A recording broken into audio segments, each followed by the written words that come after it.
Hi everyone, it's Travis, the Pagan Scholar, and I have, incense smoke everywhere. Okay, hi, this is Travis, the Pagan Scholar, and I'm going to do I'm gonna jump on the bandwagon, and I'm going to do a rock haul. I'm not doing a rock haul, like I didn't go out and buy all these stones because I saw everybody else doing this.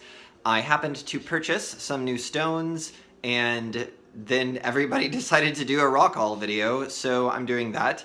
Also, stick around for the very end of the video, please. I've got some great, exciting news. So, if you have watched my channel, if you've stuck around for a while, you know that I work in a jewelry store. That does not equate me owning bukus of jewelry. That also does not equate me owning lots and lots and lots of crystals and rocks. Anything that I own, I have purchased through a vendor. Like it's not like an insider's scoop. Like I have to pay for these rocks just like everybody else. So and also, I mean, every now and then, occasionally, someone will be like, "Oh, you work in a jewelry store? That's so cool." I mean, like all the crystals, right? It's like, no, I work in a commercial jewelry store. So all of the gemstones that I get, they are like factory grade cut. There's no life to them. I mean, I guess one could, if you really wanted to be like super duper pagan about it, I receive blank stones, and you get to fill them with your own memories. I mean, like, I don't know if you want to do that, but so yeah, there's no real magic in my jewelry store. However, I do have some interesting pieces. They're interesting to me, at least, and so I was going to share them with you.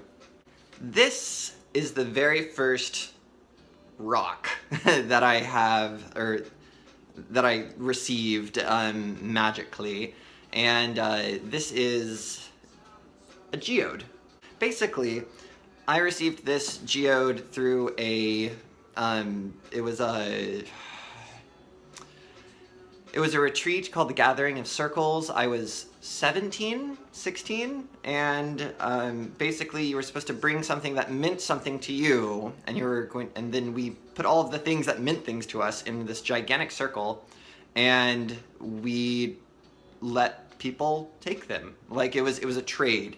They were wrapped, so you didn't know what you were getting, and I picked this up because it was wrapped in this beautiful, and I don't have it anymore, this beautiful crushed pen silver cloth, alongside a beautiful painting that unfortunately I don't have anymore either. However, I do have this, and this is a geode, and it's beautiful, and it's lived with me through all of my moves and bullshit, and apparently I don't really go in for rune magic or anything like that, but apparently this is the rune for joy. That's how it was described to me. And there's a small angel, the shape of one, right there. So this has been with me for a really long time, and it means a lot to me. And so even though I don't actually have a lot of stock in crystal things, this one is really important to me. So yeah. This next stone, I don't know if I actually shared it with you in my last festival haul video, but I got this at festival, my most recent one. And this is I don't know, actually. So I took it to my boss, who is a certified gemologist. Like, it's his job to know what a stone is. And I showed it to my jeweler, I showed it to my boss, who's a gemologist, and neither one of them could really figure it out.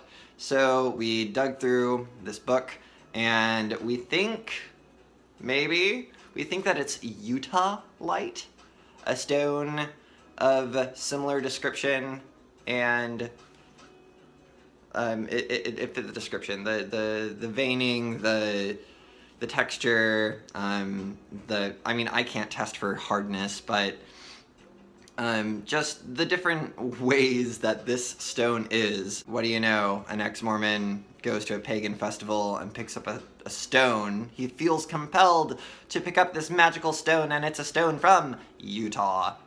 So we're not going to call this Udalite, we're going to call this Verisite, which is another name for, yeah, that. So super duper fucking cool. You know? Maybe it's because I'm a Taurus, I don't know. I mean, I don't really have a lot of stock with that either, but I like green stones. I don't have any emeralds. Actually, I do. I have one tiny itty bitty one, but I like green stones, and so I have this piece which has eluded definition for quite some time, but I don't even know where I got this. But it has stuck with me for a really long time, and I don't know, it's a beautiful piece, so I keep it around. It's geometrical, if that makes any sense, like the way that the inclusions perform in the stone. It's very clean, sharp, distinct lines, and so I keep it around if I need that sort of energy in my life.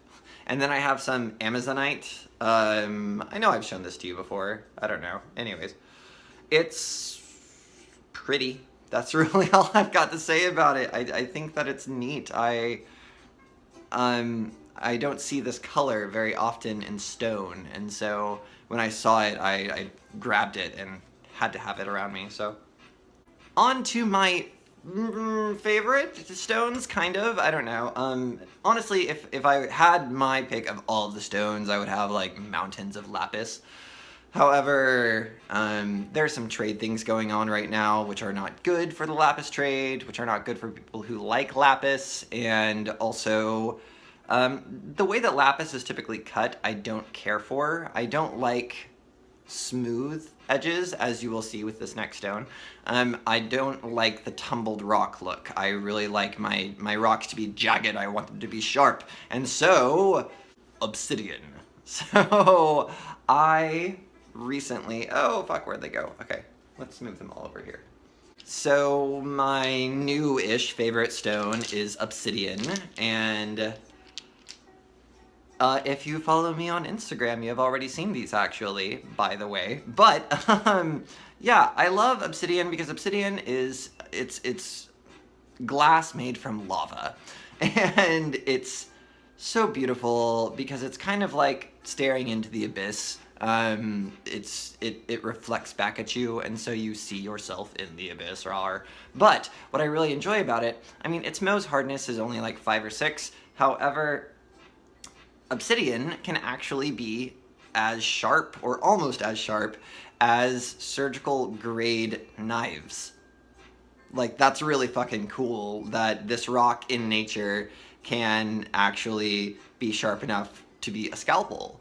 And I feel like that's very exacting. I feel like that's a great way to drive home your message and say, like, I will be sharp, I will be dark, I will be the abyss, I will be obsidian. And so I actually, yeah, and I mean, it can also be beautiful. I mean, there's rainbow obsidian. However, and I used to have a pendant. I don't know where it is, but I had a pendant of obsidian. My jewelry swims away from me, and then it comes back, and then it leaves. Like, right now I'm missing a ring. I'm actually wearing something I gave Marshall. This is my latest acquisition, and she is beautiful, and she is deadly, because she made me bleed when I picked her up in the store. I picked it up, and I fell in love. It's just, oh, God, that's so beautiful. And so I'm walking around the store, and I look down at my finger, and I realize that I am bleeding because I have handled a very sharp stone. And anyways, there is one spot, and you can't see it because of the light, but right there, those lines in the sunlight actually make a rainbow. So, yeah. Anyways, I like stones. I like rocks. I did not get my job in the jewelry store because of some passion for rocks. I got my job in the jewelry store because I needed a job, and they were hiring, and I said, hey, I can figure stuff out, so I got a job in a jewelry store. And so 3.5 years later, I have somehow decided to continue on this path, which is kind of weird, kind of terrifying. However, I mean, it's a good job, it pays well, and there's job security, and I mean, there's always going to be people getting married and needing an engagement ring, so The only other stones that I have, these are things that I've picked up from the store that were going to be either tossed or put in like recycle boxes, just anyways. So this is the remainder of my stones. You're gonna see some of my floor, but anyways, this is ultimately the rest of my little rock collection. There's that emerald that I told you about, a cameo tiger's eye, whatever.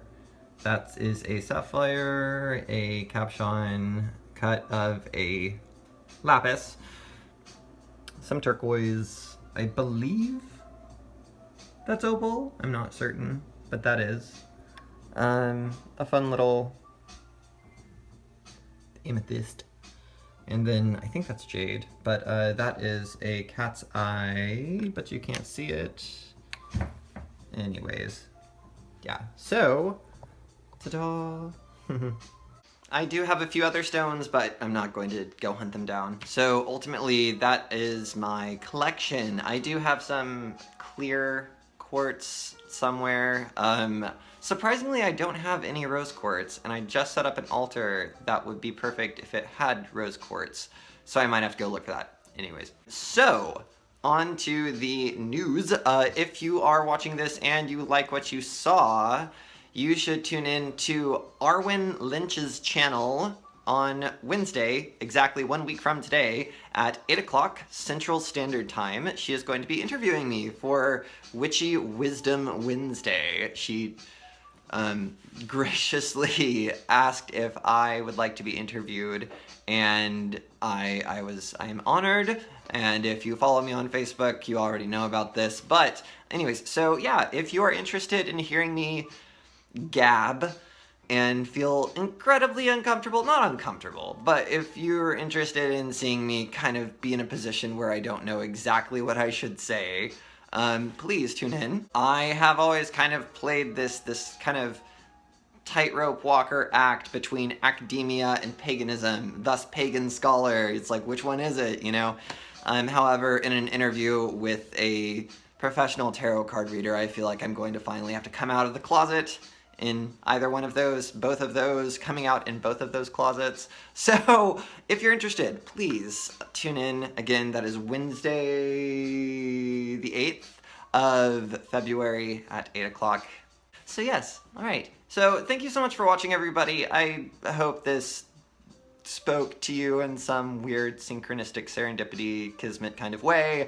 And as always, merry meet, merry part, and merry meet again.